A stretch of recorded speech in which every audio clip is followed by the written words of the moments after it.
What up, y'all? It's your boy Shake. If this is your first time visiting the channel, I ask you to please hit the subscribe button, hit the like button, hit the notification bell to stay updated on all things gaming. You dig?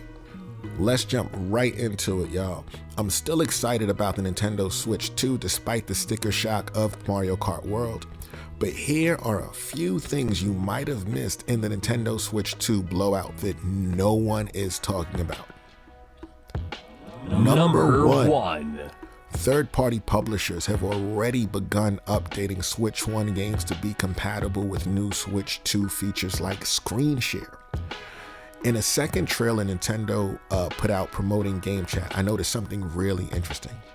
In the video, you can clearly see that there is screen sharing of Cuphead and Untitled Goose Game. In fact, so much that they focus on Goose Game.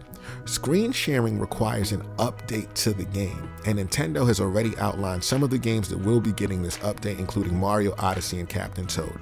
What this says is that Microsoft is already on board, and I would deduce that you can expect other games that are Microsoft published, like Pentiment, Grounded, and the Ori games, to follow suit and have this feature. Hopefully, other third parties are already working to incorporate this feature into their Switch 1 games. As it pertains to Untitled Goose Game, I'm hoping this means that it's easy for indie developers to add this feature to Switch games. Number two. All Switch 1 compatible games will now have Game Chat when played on Nintendo Switch 2.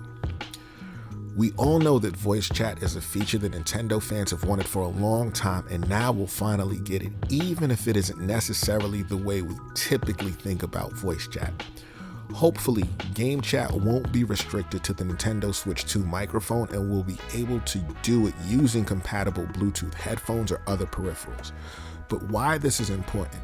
Because whether you're playing Monster Hunter Rise, Shredder's Revenge, or the Marvel vs. Capcom collection, or even Mario Kart 8, which forced you to use the Nintendo app, we'll finally have native voice chat on all Nintendo Switch 1 games, which I think is pretty awesome.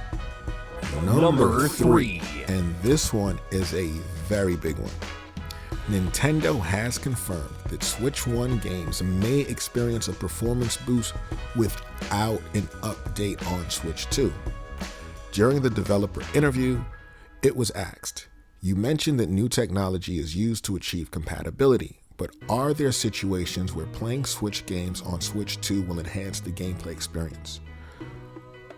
Dota responded by saying, "When we tried running Switch games on Switch 2, there were some where loading times became faster or game performance became more stable, so we realized that the overall gameplay experience could improve."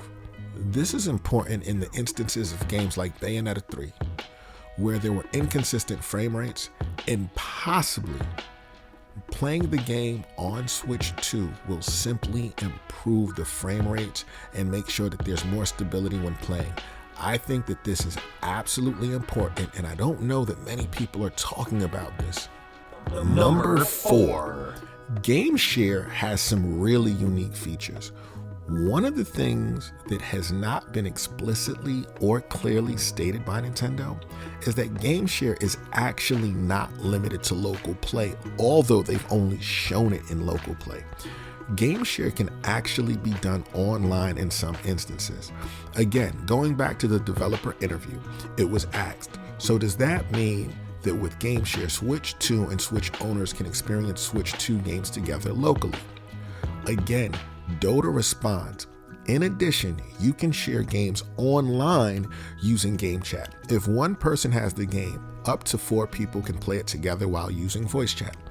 This is pretty amazing because what it means is if I own Mario 3D World and I'm playing it online, I can somehow share that game with 3 of my friends who don't own it at all, and we can all jump in and play a couple stages together. I think that this is absolutely magic.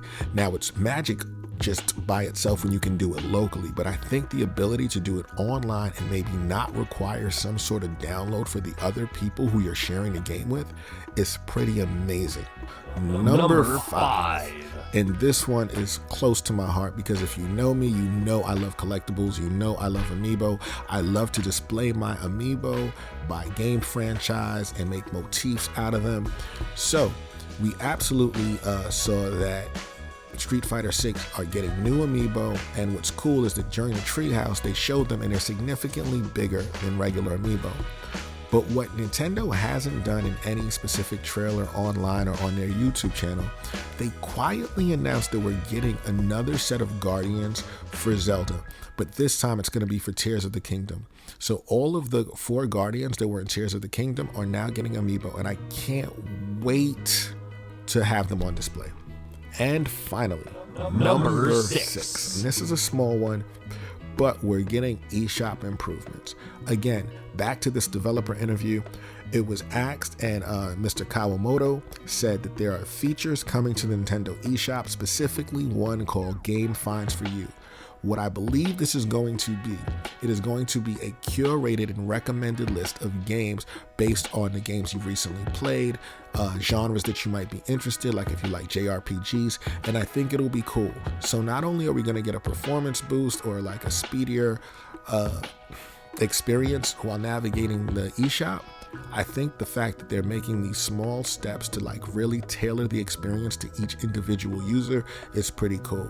But with that, y'all, those are the 6 things that people aren't really talking about coming out of this Nintendo Direct. I hope this is helpful. I hope you're excited about some of this news because honestly, I am. I really think having game chat incorporated into any of the Switch 1 games is a game changer. I can't wait to talk trash when I beat somebody in like Marvel vs. Capcom or in the upcoming Capcom Fighting Collection 2 that includes Capcom vs. SNK 2, which is one of my favorites.